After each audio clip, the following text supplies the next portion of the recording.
So the alkali metals all have similar chemical properties, but they also vary systematically.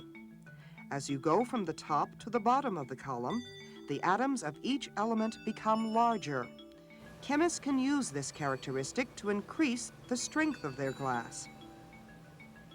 The size of an atom increases as we go down any column.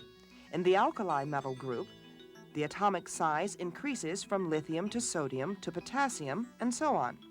But as we move across a period, starting with an alkali metal, the size of the atom gets smaller and smaller until we get to a new period. Here we see a jump in atomic size in the next alkali metal, and again a decrease along the period. This pattern repeats itself throughout the table and is called periodicity.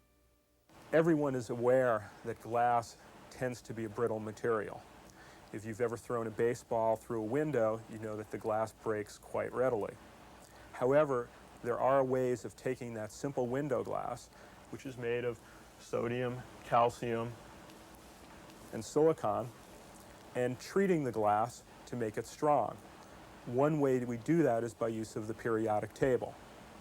If we take that glass that contains sodium and substitute potassium in the surface for the sodium, or substitute an element that behaves basically in the same way but is slightly larger, we can enhance the strength of that glass and make strong glass. The results of this process are quite easy to demonstrate. If a steel ball bearing is dropped from 1 foot onto glass made with the alkali metal sodium, watch what happens. The sodium-based glass shatters completely. Now watch what happens if the same ball bearing is dropped on a piece of glass where potassium has been substituted for sodium. This time, the ball will be dropped from 20 feet.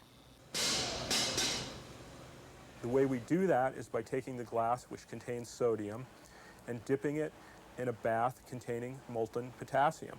What happens is the molten potassium substitutes for the sodium in the glass on the surface of the glass.